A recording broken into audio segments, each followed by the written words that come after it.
Hello friends, this is Goldy blog. Bharat की पहली आदिवासी राष्ट्रपति महिला बनी है हमारी द्रौपदी मुर्मू। और उनके कुछ मोटिवेशनल स्पीच जो पहली बार प्रेसिडेंट बनने के बाद उन्होंने कहा है, जो हमारे जीवन में काफ़ी उपयोगी और महत्वपूर्ण है। उन्हें सुने और समझें और अपने जीवन में धारण करने का प्रयास करें। द्रौपदी मुर्मू हमारे देश की प्रथम आदिवासी राष्ट्रपति बनी हुई हैं।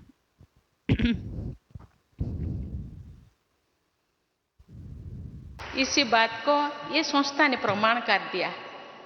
ये संस्था का जो भी चीफ होते हैं, चाहे सेंटर हो, चाहे गीत पाठशाला हो, चाहे सारा विश्व में जितने भी सेंटर्स है, उसका लीडर होते हैं महिलाएं और बहनें।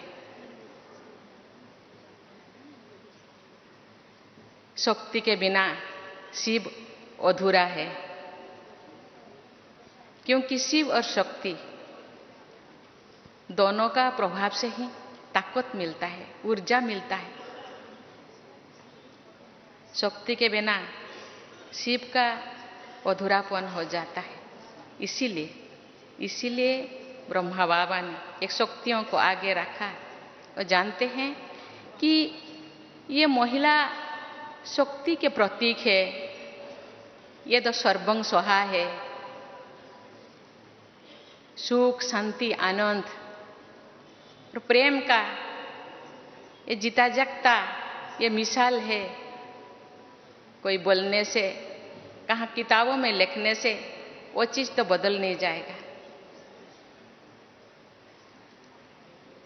लेकिन आज लोगों की मानसिक स्थिति को बदलना जरूरी है और बदल भी चुका है।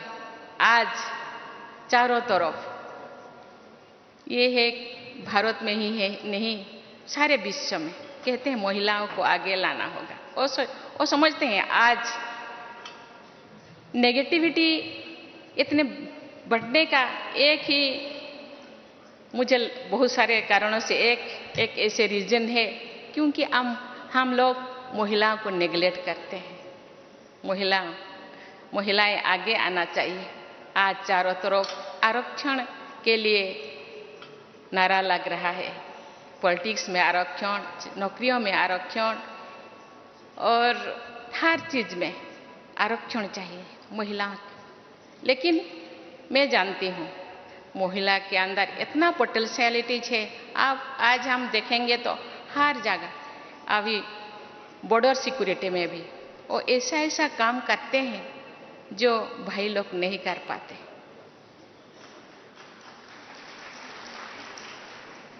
अपने आप को प्रूव करना चाहते हैं, उनके अंदर जुनून है। यस, मुझे करना है, मुझे आगे बढ़ना है। किसी के पीछे, मेरे पीछे कोई रहना कोई जरूरी नहीं, मेरे अंदर पोटेंशियलिटीज है। इसीलिए आज आप देखेंगे तो सीबीएसई का रिजल्ट, कोई मेडिकल का रिजल्ट, कोई आईएएस का result, IAS, OAS, engineer, MBBS, जो भी आप रिजल्ट देखेंगे, बहनें अपने छात्राएं वो पहले जो नंबर 10 पे उनका नाम 50 से ज्यादा रहता है। अपने आप को प्रूव करना चाहते हैं। हम पीछे नहीं है, हम आगे हैं, आगे बन सकते हैं, जा सकते हैं। इसीलिए ये जो संस्था, ये जो इतने सारे संस्थाओं को एक सूत्र में बांधना, कोई बाबा के भाषा में कोई मासी का घर नहीं है। इतने लोगों को इकट्ठे करना, मानसिक परिवर्तन करना, ये केवल ये संस्था महिलाओं के नहीं, समाज के हर वर्ग, हर श्रेणी को आगे लाने के लिए वो चाहते हैं। जो समाज के सब लोग आगे बढ़ेंगे तो विश्व परिवर्तन हो सकेगा। मुट्ठी भर मानव के साथ कोई परिवर्तन नहीं हो सकता, सबको आगे लाना होगा, आगे आना होगा। इसीलिए वो युवाओं को भी आगे लाने के लिए गांव-गांव वो रैली कर रहे हैं। सब जानते हैं जितने अभी जनसंख्या वृद्धि हो रहा है, इसके साथ ही अपना अनाज का भी बढ़ावा जरूरी है।